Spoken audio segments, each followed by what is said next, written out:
जय श्री राम आप सभी को। मेरा नाम अतुलपुरी, मैं आध्यात्मिक मंत्र चिकित्सक भगवान का एक छोटा सा परम भक्त आप लोगों की सेवा में उपस्थित हुआ हूं।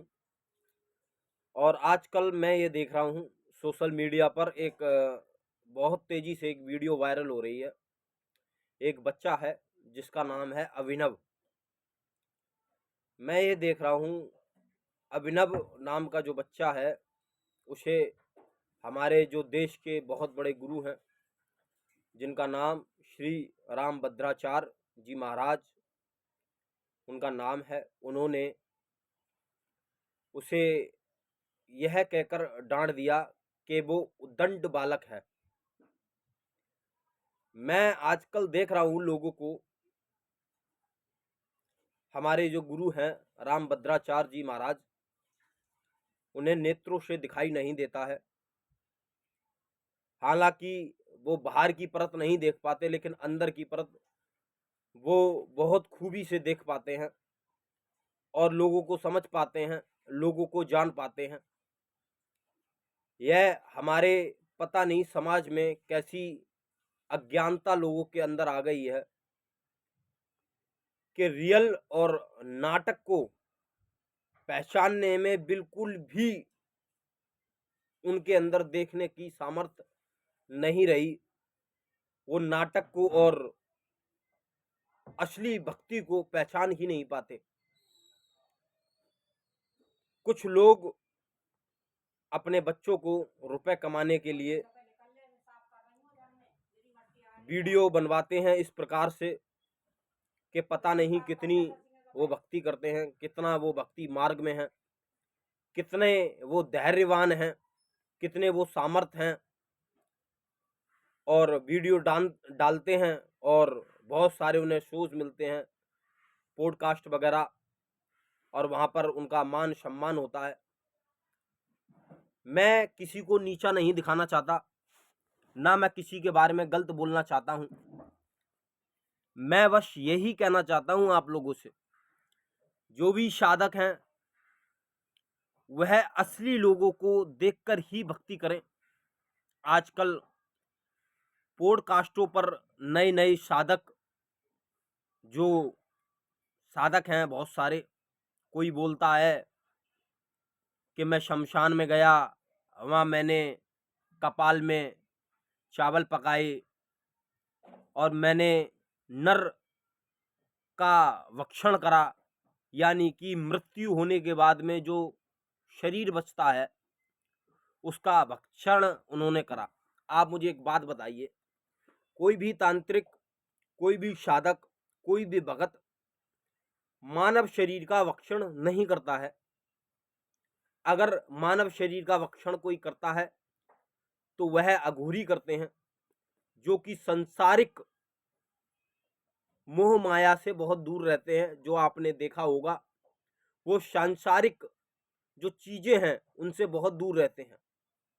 लेकिन आजकल मैं ये देख रहा हूं कि लोग भगत भी बनकर बैठे हैं, अघोरी बनकर बैठे हैं, जिन्होंने मानव शरीर का भक्षण करा है और उन्होंने बहुत सारे प्रेतों से उनका सामना हुआ। हजार प्रेत खड़े हो जाते हैं। देखो जी, मैं आपको एक बात बता दूं, रियल में और कहानियों में बहुत फर्क होता है। आदमी कहानी बनाकर कुछ भी बोल सकता है, लेकिन जब रियल की बात आती है तो रियल में पसीने निकल जाते हैं लोगों के। एक प्रेत, आप बोल रहे हैं कि एनकाउंटर हुआ मेरा प्रेत से, मैं किसी पे टिप्पणी नहीं कर रहा हूं। मैं सही और गलत की एक विचारधारा अपनी बता रहा हूं, आप लोगों के सामने रख रहा हूं। अगर आप लोगों को ठीक लगे तो आप समर्थन करना, नहीं ठीक लगे तो कोई बात नहीं। लेकिन मैं किसी के लिए अपमानजनक बातें नहीं कर रहा हूं, ना मैं किसी के लिए गलत बोल रहा हूं। लोगों ने भक्ति मार्ग को, साधना मार्ग को लोगों ने कहानियां बनाकर रख दी। जिन्होंने साधना का सा भी नहीं सीखा, साधना का सा भी नहीं जानते, वो भी आज अपने आप को बहुत बड़ा भगत कहते हैं। ये कहते हैं कि मैं बहुत बड़ा भगत हूं, मैं बहुत बड़ा अघोरी हूं, मैं बहुत बड़ा साधक हूं। ठीक है। पहली बात, साधना क्या है? साधना अपने आप को साध लेना, वही साधना है। जो अपने नियंत्रण, जो अपनी इंद्रियों को काबू करता है, वही एक साधना है। जो धैर्य रहकर चीजों को करता है, वह भी एक साधना है। जो हट करता है, वह भी एक साधना है। जैसे एक बच्चा माँ से हट करता है कि माँ मुझे यह चीज चाहिए, नहीं तो मैं खाना नहीं खाऊंगा, नहीं तो मैं पानी नहीं पीता हूँ, नहीं पीऊंगा, तो माँ वह चीज कहीं से भी लाकर दे, लेकिन अपने बच्चे को, अपने पुत्र को वह चीज लाकर देती है। इसी प्रकार से साधना में होता है। जब हम जिस देवी या देवता की साधना करते हैं, हमें उस देवी या देवता से हट करना पड़ता है, हमें उससे मांगना पड़ता है। हालांकि लोग बाग सिद्धियों में फंस के रह गए हैं। जो लोग सिद्धियों के लोभ के वशीभूत होकर साधना करते हैं, सिर्फ उन्हें संसार में सिद्धियों के अलावा कुछ नहीं चाहिए, तो उनकी मुक्ति नहीं होती। वो सिद्धियों में ही उलझ के रह जाते हैं। आज आप जीवित हो तो आप सिद्धियों से काम ले रहे हैं, मरने के बाद में वह सिद्धि आपसे काम लेंगी, आप उन सिद्धियों के पीछे जाकर खड़े हो जाएंगे। इसी वजह से मैं आप लोगों से कहता हूं, बार बार कहता हूं कि जो भी आप सिद्धि प्राप्त करें, वो जन कल्याण के लिए प्राप्त करें। उस सिद्धि का उपयोग अपनी निजी मतलब कि अपनी निजी जो चीजें होती हैं उनके लिए इस्तेमाल ना करें, या गलत प्रयोग ना करें, जिससे आपको भारी नुकसान पहुंचे। क्योंकि साधना मार्ग में हमें छोटी छोटी चीजों का ध्यान करना पड़ता है। जो साधक नहीं करते हैं, मैं उनके लिए बता दूं, आप कभी भी साधना करें तो इस बात का विशेष ध्यान रखें, जिस भी देवी देवता की साधना करें, किसी के सानिध्य में रहकर साधना करें। मैं ये नहीं कह रहा हूं आप मेरे सानिध्य में रहकर साधना करें, मैं कुछ नहीं हूं, मैं आप सभी के चरणों का धूल हूं। आप लोगों से ही सीखता हूं, मैं आप लोगों को ही बताता हूं, आप लोगों से ही सीख कर। क्योंकि जो मेरे अनुभव हैं, वह मैंने खुद किए हुए अनुभव हैं मेरे। अब लोग बात कहेंगे कि आप बहुत बड़े साधक हैं, अपने आप को साधक बता रहे। भाई मैं बहुत बड़ा साधक नहीं हूं, मैं आप सभी की शरणों का धूल हूं। क्योंकि भगवान ने मुझे जमीन से रहकर चलना सिखाया है, मुझे हवा में नहीं उड़ना। तो इसी वजह से मैं आप सभी से कहता हूं कि आप जिस भी साधक के सानिध्य में रह के, या जिस भी गुरु के सानिध्य में रहकर साधना करें, जिस भी देवी देवता की आप साधना करें, तो उस देवी या देवता से आप सिर्फ उस देवी को ही या देवता को ही मांगे। अन्य किसी भी प्रकार की वस्तु की इच्छा का प्रजन ना करें, मतलब मांगे ना।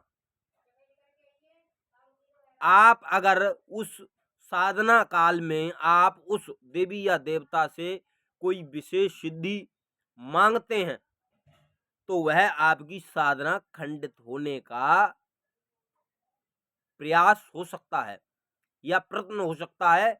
क्योंकि जब आप साधना मार्ग में होते हैं, जब आप भगवान की भक्ति करते हैं विशेष सिद्धि को पाने के लिए, तो आपके चारों ओर जो बड़े बड़े प्रेत, बड़े बड़े जिन्न, बड़े बड़े बेताल, बड़ी बड़ी यक्षिणियां, डाकनी, शाकनी, पिशाचिनी, जो आपके इर्द गिर्द घूमने लग जाती हैं आपकी साधना खंडित करने के लिए।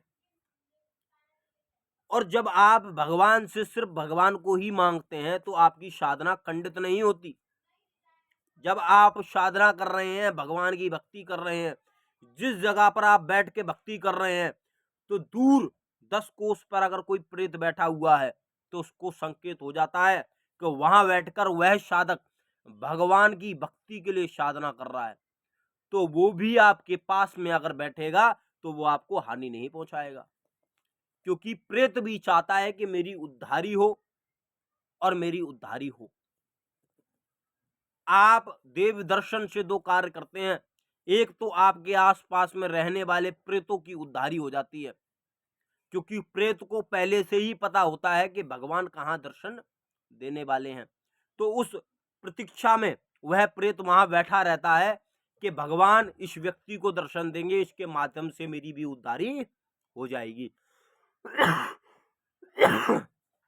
फिर उस दिशा में अब जब आप भगवान की भक्ति करते हैं और जब आपको भगवान के दर्शन होते हैं, तो भगवान आपको कुछ ना कुछ प्रदान कर कर दे जाते हैं, कुछ ना कुछ देकर जाते हैं। यह मैं बात आप लोगों को बार बार बोलता हूं कि साधना करते समय दिखावे का प्रयोग ना करें।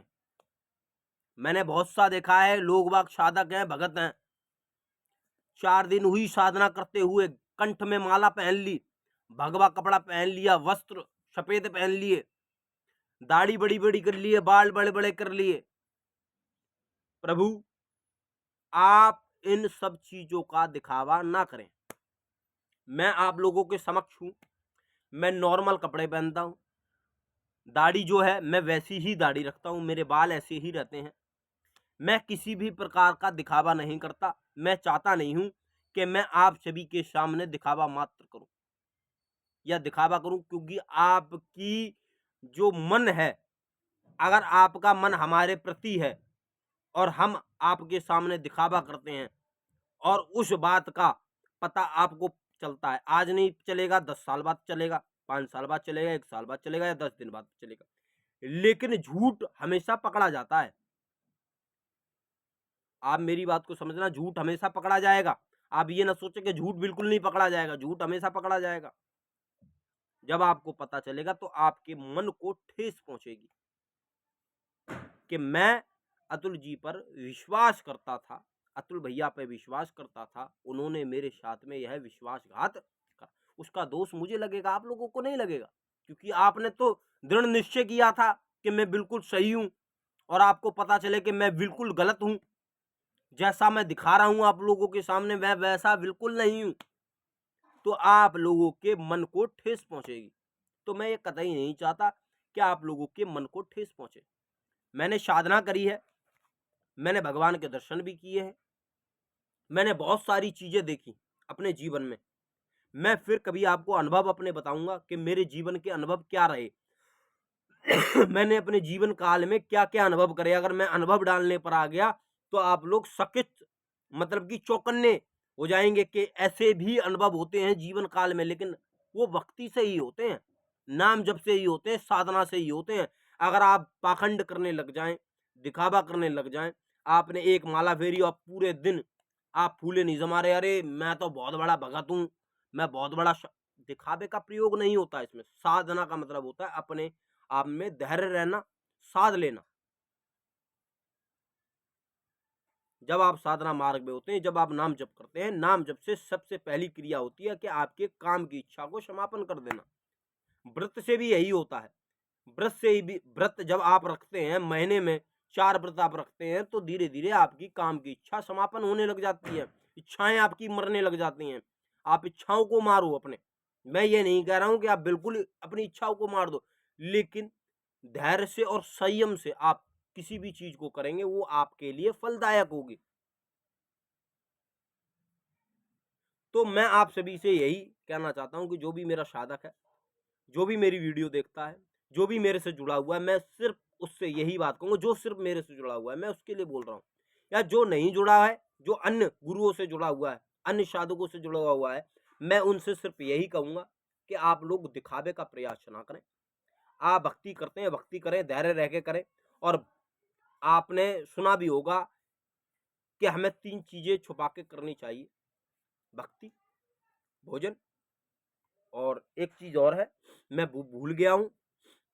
3 चीजों का वर्णन करा गया है कि 3 चीजें कभी भी दिखावा नहीं कर रही, मतलब 3 चीजें छुपा के रखनी चाहिए। हाँ, नारी, अपनी नारी, भोजन और भक्ति, क्योंकि इन तीनों चीजों पे नजर लगती है। आप मेरी बात को समझना, और आशा है कि आप लोगों को मेरी बात समझ में आई होगी।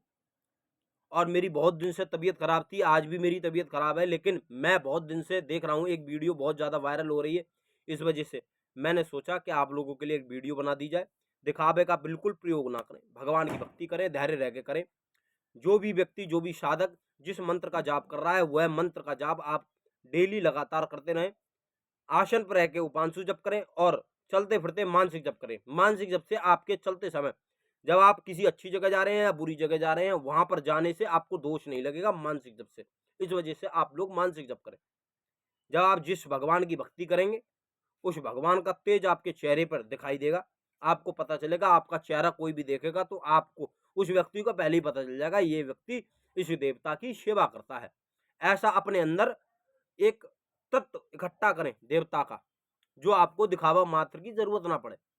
उसके चेहरे पर एक अलग तेज होगा, उसके आंखों में एक अलग तेज होगा। तो इसी वजह से मैं आप सभी से यही कहूंगा, मेरे भाई, मेरी बहन, जो भी मेरे साधक हैं, जो भी मेरी कहे अनुसार चलते हैं या कहे बताए रास्ते पर चलते हैं मेरे, तो वह लोग दिखावे का प्रयास ना कर कर भगवान की भक्ति करें, भगवान का नाम लें। जय श्री राम। आप सभी का अतुलपुरी आध्यात्मिक मंत्र चिकित्सक, भगवान का एक छोटा सा परम भक्त, आप लोगों का भी छोटा भाई, आप लोगों का छोटा बेटा।